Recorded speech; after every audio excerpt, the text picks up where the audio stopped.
আসসালামু আলাইকুম, good morning guys. কি অবস্থা, কি খবর সবার? সকালে ঘুম থেকে উঠতে এত বেশি যে প্যারা লাগে এটা বলার বাইরে। আমার অবশ্যই এই 2 দিন যাবত 6টা 6:30টার দিকে ঘুম ভাঙি যাচ্ছে গান নিজে নিজে। এটা হয়তো এতদিন রেগুলার উঠতেছি, এটার কারণে সময় মতো ঘুম ভাঙি যাচ্ছে। এতদিন তো আমাকে আমার আপুই ঘুম থেকে ডাকি দিছে। আমি এডিট করার সময়ই আমার মোবাইলে টুংটাং যত হাবি জাবি যত রকমের মেসেজ আছে এগুলা সব আসবে। যে অনেক সময় আমার ভয়েস ডিলিট করা লাগে, আমি এখন আর ভয়েস টয়েস ডিলিট করি না, ডাইরেক্টই মারি দিই। তো আজকে আমার ছোট ভাই থেকে যে হ্যান্ড গ্লাভস গুলা নিয়েছিলাম ওইগুলা পরি না, ওইগুলা অনেক সময় হাত স্লিপ করে। আমার আসার সময় আমি অনেক বেশি জ্যামে পড়ি, যার কারণে বারবার ব্রেক ধরা লাগে, তাই ওগুলা রিক্স হয়ে যায়। যার কারণে আজকে আমার আম্মু যেগুলা কিনে দিয়েছিল ওগুলা পরছিলাম। তো ডিউটিতে গিয়ে প্রতিদিনের মতো যাই করি, প্রথমে গিয়ে 1 কাপ গরম গরম চা খেয়ে নিলাম। চায়ের সাথে একটা ব্রেড দিয়ে জ্যাম খেলাম, জ্যাম ট্যাম খেয়ে চাটা খেয়ে উপরে গেলাম। উপরে গিয়ে দেখি আজকে তেমন গ্যাস নাই, এন্ড আমার একটা আগের পরিচিত ভাইয়াও আসছে, দেখে অনেক বেশি ভালো লাগছে। তো সবাই আস্তে ধীরে কাজ শুরু করলাম। আজকে যেহেতু গ্যাস নাই তেমন চাপও ছিল না। আমি প্রথমে ফ্লোরে গেছিলাম, ফ্লোরে কিছুক্ষণ করার পর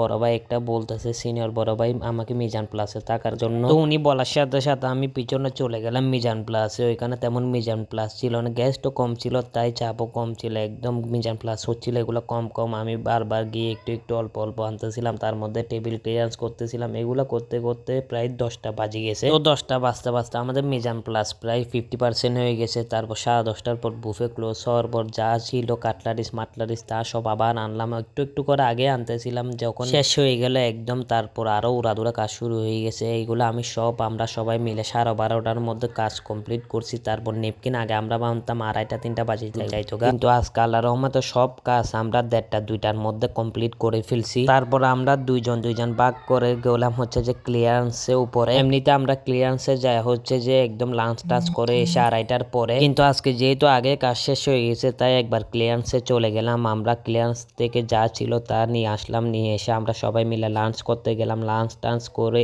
এসে আবার ক্লিয়ারেন্সের জন্য উপরে গেলাম। প্রথমবার যেহেতু করে ফেলছে আমরা জানতাম যে এখন তেমন থাকবে না, তো গিয়ে দেখি একদমই ছিল না। তারপরে আমরা 6 ফ্লোর দেখলাম, শুধু 1 ফ্লোর ছাড়া ওইটা আমরা উপর থেকে দেখে ফেলছি। এরপরে এসে আমরা একটু ঘোরাঘুরি করলাম। তারপর আমরা ভাবলাম হচ্ছে যে আমাদের এখন ছুটি হয়ে যাবে, তো এখানে রুমে গেলাম। রুমে গিয়ে দেখি ওখানে মিজান প্লাসে কাটলারিস তারপর গ্লাস পরে আছে। তারপর ওইগুলো আবার ক্লিন করলাম। ওরে ডোরে একটা সিনিয়র একটু দাঁড়াইতে বলছিল, তো একটু ওয়েট করলাম। একটু ওয়েট করার পর আমাদেরকে ছুটি দিয়ে দিছে। আজকে 2 দিন যাবত আমাদের খুব আর্লি ছুটি হয়ে যাচ্ছে। খুব আর্লি বলতে আধা ঘন্টা 45 মিনিট আগেই ছুটি হয়ে যাচ্ছে। তো মাঝে মাঝে একটা না ডিউটি করতে করতে এরকম আর্লি ছুটি হয়ে গেলে খুব মজাই লাগে। তো আজকে আসার সময় আমি আসছি হচ্ছে যে অক্সিজেন মোড় দিয়ে, কালকেও অক্সিজেন মোড় দিয়ে আসছি। বহদ্দার হাট দিয়ে আসতেছি না, কারণ ওইখান দিয়ে কি ওয়াসার লাইন নাকি গ্যাসের লাইন নিচ্ছে, তাই প্রতিবারই জাম খাইতে, এই জামের জন্য আমার খুব বিরক্ত চলে আসছে। তাই আমি অক্সিজেন মোড় দিয়ে 2 দিন যাবত আসতেছি। বাড়িতে চলে আসলাম। বাড়িতে এসে আমার বন্ধু দেখি মেসেজ দিছে আজকে রাতে নাকি গায়ে হলুদ আছে ওইখানে যাওয়ার জন্য। তো আমি বললাম যে যাইলে খুব আর্লি আসতে হবে। ও বলতেছে 12টার মধ্যে চলে আসবো, তাই বললাম যে যাবো। তো আজকের ভিডিও এতটুকু, ইনশাল্লাহ নেক্সট ভিডিওতে দেখা হবে। আল্লাহ হাফেজ।